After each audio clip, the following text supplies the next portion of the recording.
हर हर महादेव मित्रों। मैं आशुतोष मिश्रा अपने चैनल रंग बिरंगी दुनिया आशुतोष सर में आपका स्वागत करता हूँ। हमारा पॉलिटी का सेशन चल रहा है, जैसे कि आप देख पा रहे होंगे। अभी हमने पॉलिटी का इंट्रोडक्शन कर दिया है, हमारा मेकिंग वाला पोर्शन चल रहा है। कुछ बातें उसमें हुई हैं, अप्रॉक्स 2 लेक्चर हुआ है, तीसरा लेक्चर आज है, तो आज हम लोग तीसरे लेक्चर पे बातें करेंगे। आशा है आपकी पढ़ाई बहुत अच्छी चल रही होगी, आप डाइवर्टेड नहीं होंगे। डाइवर्टेड का मतलब क्या है?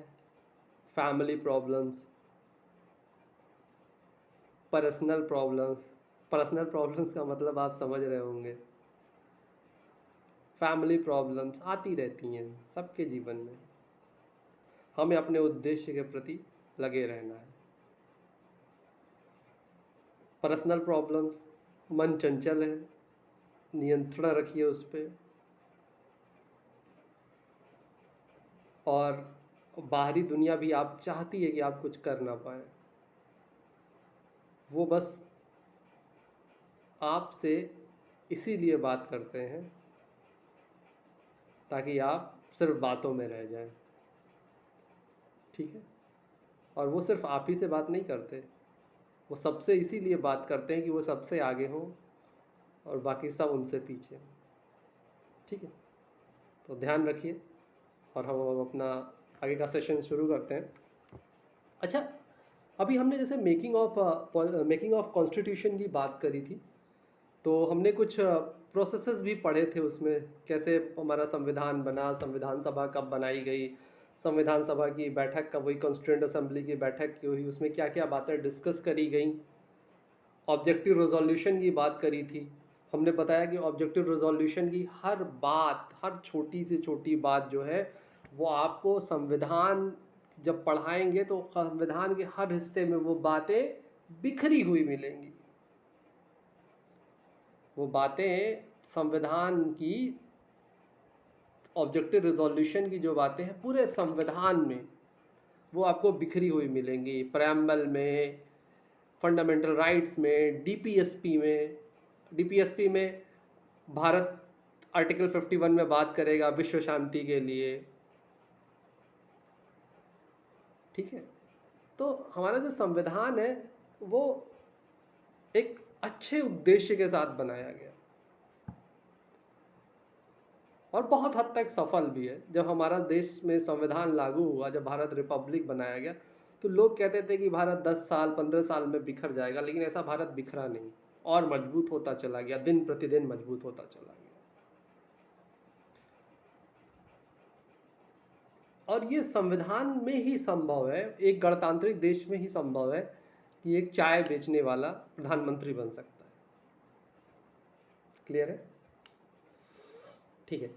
अच्छा, अभी हम बातें करें तो आगे की बात जब शुरू करते हैं तो हमारे देश जो संविधान है, विश्व में जो संविधान है वो कैसे हैं। आपने पढ़ा होगा कि कुछ देशों के संविधान लिखित हैं और कुछ देशों के संविधान अलिखित हैं। रिटन है, अनरिटन कॉन्स्टिट्यूशन में। रिटन कॉन्स्टिट्यूशन किसका किसका है भाई? सबसे बड़ा दादा विश्व का अमेरिका, अमेरिका का संविधान लिखा हुआ है। भारत का संविधान लिखा हुआ है, श्रीलंका का संविधान लिखा हुआ है, ऑस्ट्रेलिया का संविधान लिखा हुआ है। क्लियर है? भारत, श्रीलंका, ऑस्ट्रेलिया और यूएसए के जो संविधान है वो लिखे हुए हैं, जबकि यूके, यूनाइटेड किंगडम, जिसे आप ब्रिटेन के नाम से भी जानते हैं, न्यूजीलैंड, सऊदी अरेबिया, इज़राइल, इन सब देशों के संविधान लिखे हुए नहीं हैं। कुछ देशों के संविधान लिखे हैं, कुछ देशों के संविधान लिखे हुए नहीं हैं। तो जिन देशों के संविधान लिखे हुए मैंने उनके नाम बताया, जिनके संविधान नहीं लिखे हुए उनके भी नाम बताया आपको। अब समझना आपको ये है कि ये लिखित संविधान क्या है या अलिखित संविधान क्या है.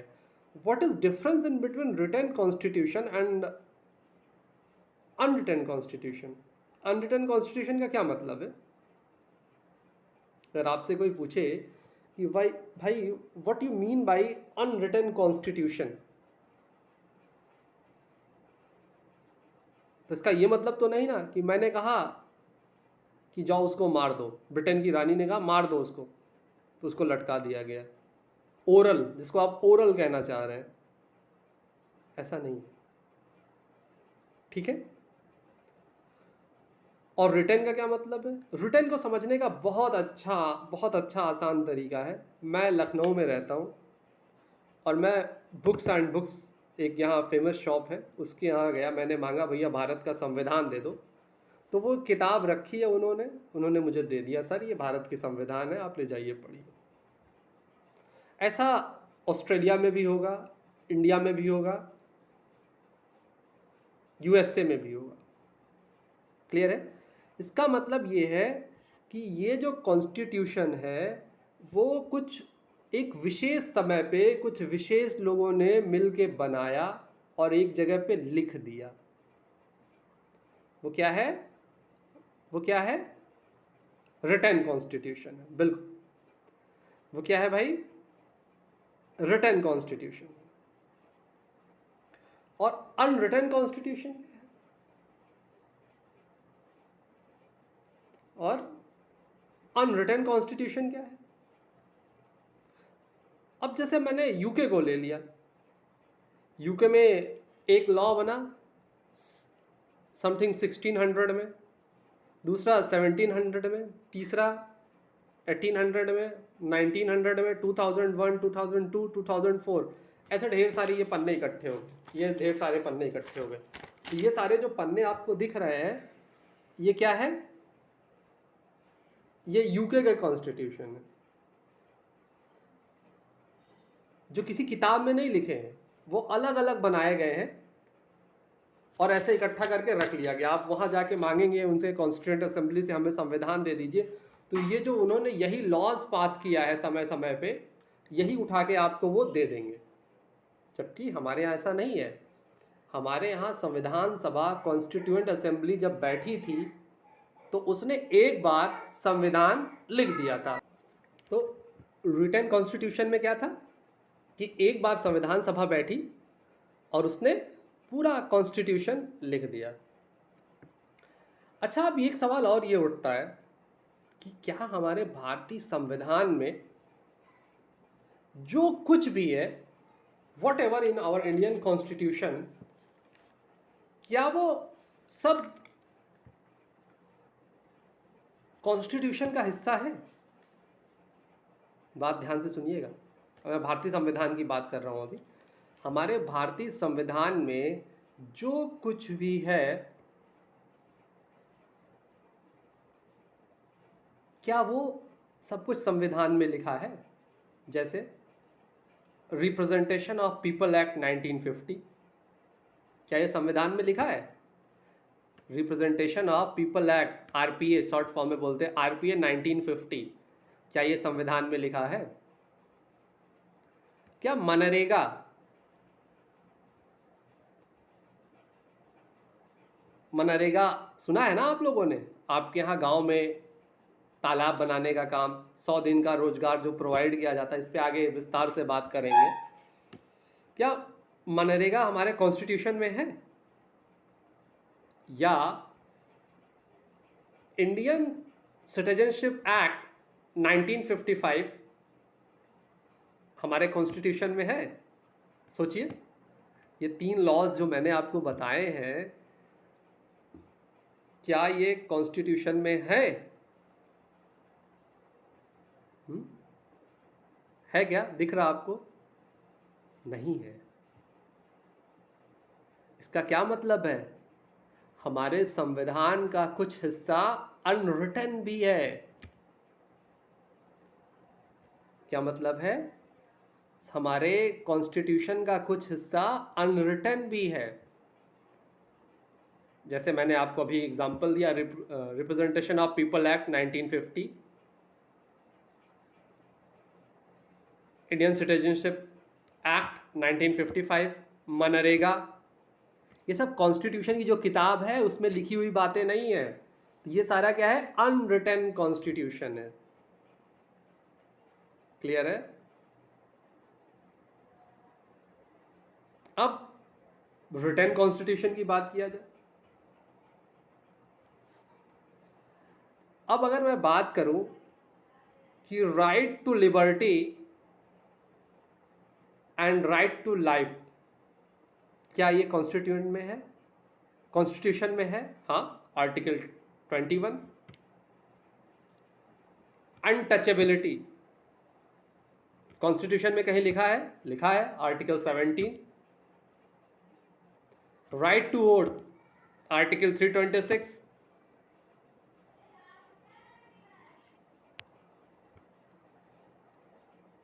स्टेट में गवर्नर रूल लगाना, article 356। Emergency, article 352। Financial emergency, article 360। ये सारी चीज़ें हमारे कॉन्स्टिट्यूशन में लिखी हुई है। मतलब क्या है कि वो सारे रूल्स, लॉज जो कॉन्स्टिट्यूशन में लिखे हैं वो रिटन कॉन्स्टिट्यूशन है, और जो कॉन्स्टिट्यूशन में नहीं लिखे हैं वो अनरिटन कॉन्स्टिट्यूशन है। अब जब हमने बात कर लिया रिटन कॉन्स्टिट्यूशन और अनरिटन कॉन्स्टिट्यूशन का, तो आपके मन में एक सवाल आ रहा है, मैं समझ पा रहा हूँ, कि साहब जब कॉन्स्टिट्यूशन लिखा ही गया तो वहाँ सब कुछ क्यों नहीं लिख दिया गया? बात समझ रहे हैं? आपके मन में ये सवाल आ रहा होगा कि सर जब कॉन्स्टिट्यूशन लिखा गया तो वहाँ पे सारी चीज़ें क्यों नहीं लिख दी गई, कुछ चीज़ें क्यों और किसके लिए छोड़ दी गई? क्लियर है? बात समझिएगा भाई, कॉन्स्टिट्यूशन की किताब बनी है, इतनी मोटी है, इतनी मोटी है, इसको और इतनी मोटी कर लेते, इतनी मोटी कर लेते, चाहे जितनी मोटी किताब बना देते। तो सारे इश्यूज को हमने क्यों नहीं उसी में लिख लिया? बहुत अच्छा सवाल है आपका, मन में आ रहा, बहुत बढ़िया है। तो भैया जब कानून लिखा गया, जब संविधान लिखा गया, तो उस समय की परिस्थितियां कुछ और थीं, और परिस्थितियां समय समय पे बदलती रहती। दूसरी बात, सारी परिस्थितियों को उस किताब में लिख पाना, भविष्य में आने वाली परेशानियों को, यह संभव नहीं था। ठीक है? और अगर लिख भी दिया जाता और मान लो कुछ चीज़ें जो आज नॉन एप्लीकेबल होती तो उन्हें बदलना बहुत कठिन होता अगर वो संविधान में लिखी होती। इसीलिए कुछ चीज़ें जो आधारभूत थीं, जिनसे रेफरेंस लिया जा सकता है, some fundamental things or reference things were written only in the constitution, not all the issues. सभी इश्यूज को नहीं लिखा गया, कुछ ऐसे इश्यूज जिसे हम रेफरेंस बना सकें, केवल वही कॉन्स्टिट्यूशन में लिखा गया। क्लियर है? तो अब भाई हमारे पास दो तरह के कॉन्स्टिट्यूशन आ गए,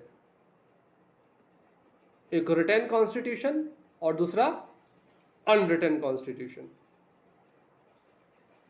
ठीक है, एक एक की बात करते हैं, रिटन कॉन्स्टिट्यूशन और अनरिटन कॉन्स्टिट्यूशन। अगर हम देखें तो हमारे पास चार बॉडीज हैं, कॉन्स्टिट्यूशन, पार्लियामेंट, एग्जीक्यूटिव और जुडिशरी। ध्यान से सुनिए फिर से, कॉन्स्टिट्यूशन, पार्लियामेंट, एग्जीक्यूटिव और जुडिशरी। अब मैं पूछूं आपसे कि साहब बताइए रिटन कॉन्स्टिट्यूशन में सुप्रीम बॉडी कौन सी है? बात समझ पा रहे हैं? मैंने आपसे कहा कि ये जो चारों बॉडीज़ हैं वो रिटन कॉन्स्टिट्यूशन के रेफरेंस में देखा जाए तो इसमें सुप्रीम बॉडी कौन सी है? बताइए। नहीं समझ पा रहे? अच्छा ऐसे सोचिए,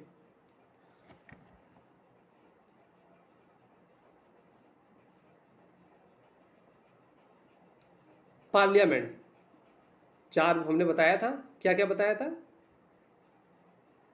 कॉन्स्टिट्यूशन, पार्लियामेंट, जुडिशरी और एग्जीक्यूटिव। अब बताइए कि पार्लियामेंट लॉज किस पे बेसिस होके बनाता है? पार्लियामेंट का लॉज बनाने का बेस क्या है? कॉन्स्टिट्यूशन है। एग्जीक्यूटिव का एक्ट करने का बेसिस क्या है, बेस क्या है? कॉन्स्टिट्यूशन है।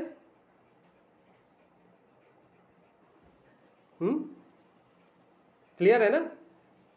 अगर अभी मान लीजिए, अभी आपको ये वाला केस पता नहीं याद है कि नहीं, शायद ये कानपुर वाले विकास दुबे जी का केस, उन्होंने उसको टीयूवी में ला के 2-3 बार पलटा, तो कोर्ट पूछ तो रहा है ना,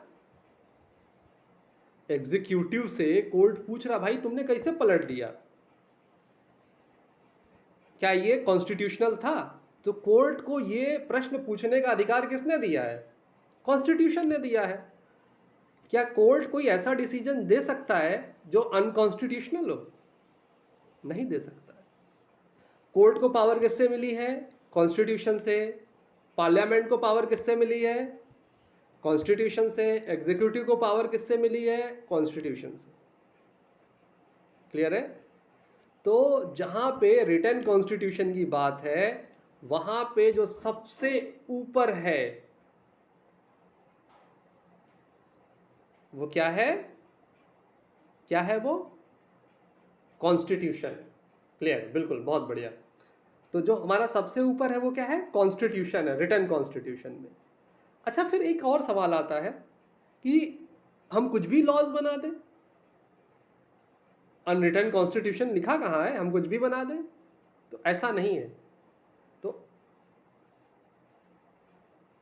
parliament made the laws to achieve the purpose of constitution. Parliament जो भी लॉज बनाता है वो किस पे बेसिस होता है? वो क्या फुलफिल करने के लिए होता है? वो कॉन्स्टिट्यूशन के उद्देश्यों को, पर्पसेस को फुलफिल करने के लिए बनता है। अब ये अनरिटन कॉन्स्टिट्यूशन क्या है? अभी जैसे मैंने आपको बताया, representation of people act 1950, Indian citizenship act 1955, ये सब अलग अलग पेजेस को हम जोड़ते चले गए और क्या होता चला गया? अनरिटन कॉन्स्टिट्यूशन बनता चला गया। और अच्छा, एक बात और बहुत अच्छी बात है, इसको जितना बनाना आसान है उतना बिगाड़ना भी उससे ज्यादा आसान है। अनरिटन कॉन्स्टिट्यूशन को जितना बनाना आसान है उतना